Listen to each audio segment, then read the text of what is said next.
Hey friends, this is Life Coach Rich, and today we're looking at another chapter, the principle of candor, just being straight, open, and honest about things that you need to say and speaking your mind. Lessons in Leadership from George C. Marshall book here. One of the favorite quotes I like from George C. Marshall. I mean exactly what I say, and there is no use trying to read between the lines because there is nothing there to read. I really like that quote. So back in 1938, then he was meeting with President Roosevelt in a meeting, and then they were discussing some stuff, and he spoke straight up. "I'm sorry, Mr. President, but I don't agree with you at all." And then he explained some stuff, and then President Roosevelt knew about Marshall. He said that he had found in Marshall an officer who would provide him with honest advice instead of telling him what he thought he wanted to hear. Marshall refused to downplay the truth for reasons of political expediency. He told senators, he told the president things, that needed to be said. He strongly impressed upon us the importance of an officer having the moral courage to report facts, unpleasant as they may be to the ears of the commander, rather than trying to keep bad news from him. Well, why? Why is that? Because Marshall elaborated. He was adamant on this point. He said, "Unless I hear all the arguments against something, I'm not sure whether I've made the right decision." So he needs, he encouraged people, when you disagree with my point of view, say so without an apologetic approach. So, but you have to have reasons for why that you disagree. Marshall understood that strong leaders must not only be willing to accept criticism and divergent points of view, they must go out of their way to consistently create an environment conducive to candor and openness and honesty. Leaders like Roosevelt and Churchill, they understood that they could only confront reality, the reality of the harshness of the battlefields and the situations in World War II there. They could only confront those realities by receiving accurate information and honest assessments from their subordinates. So how does that apply today in our work environment? Is that we really, you can't gloss over things. If you see problems in a company, then you want to approach it in a way not questioning authority. You want to ask questions of understanding. You want to ask questions of, hey, is this right here? Is this going right? Is this what our projections should be? Is this looking at, is this okay? It kind of seems concerning to me. Should I be concerned about that?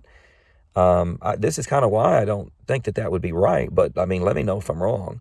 So you're asking to understand, you're invested in the company, and that's a good thing. You really, if a leader doesn't want to have accurate information given to them, I think it's a sign of insecurity. I've had people before. I open it up for discussion. I say, do you have any questions? Do you have any concerns?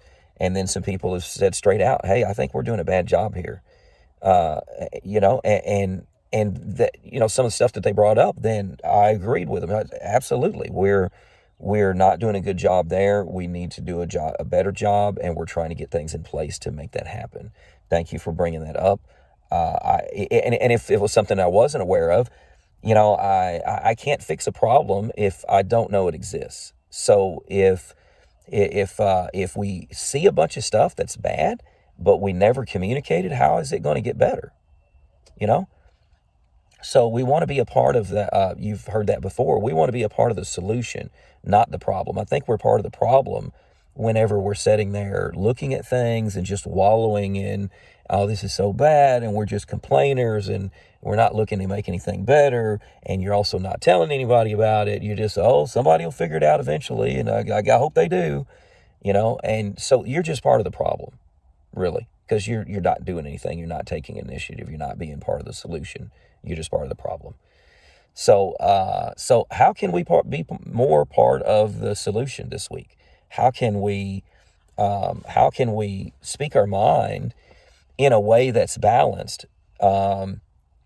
It related in the company setting. Obviously, in a personal setting, we can speak our mind, but the Bible, says speak the truth in love. Just because you say something that's accurate and maybe true, if you don't say it in love, then you've lost the hearer, and you're probably not going to make a change in their lives because they don't feel loved. So speak the truth in love. That combination in personal settings is going to be great. It's going to help you be heard more. When things are in a company setting, then we do want to be tactful in how we communicate information. Not saying, "Oh man, Tom, he's terrible at his job. He's just losing it for us over there. Just fire him right now." We don't want to say that. We want to be tactful in the way in which we communicate, but we can't shy away from giving the hard reality of facts, even if that might, somebody might be displeased with that or might hurt somebody's feelings or something. If we look at the numbers for everyone, and then it's a stark contrast of there's a couple of people that are really underperforming, then the numbers are what they are. They earned what's there, So if that's good enough, fine. If it's not good enough, then we need to take measures to improve that. If the people can't improve or make self corrections and improve their performance, maybe here is not the best place for you. So that's just something related to candor. We've got to be able to speak our minds, and then we want to be we want to be around leaders that are secure enough and okay enough to get accurate, honest information and feedback, and because that's how they make the best decisions. They need the most accurate information to make the best decisions. How can we improve in our candor this week? I certainly like to have people around me that are not hiding things. They're giving me correct, accurate information so that we can together make the best decisions and go forward with the best company. Why? Because we're all improving together, guys. We want to keep improving together. This Life Coach Rich, thanks for watching, and hey, we'll see you next time.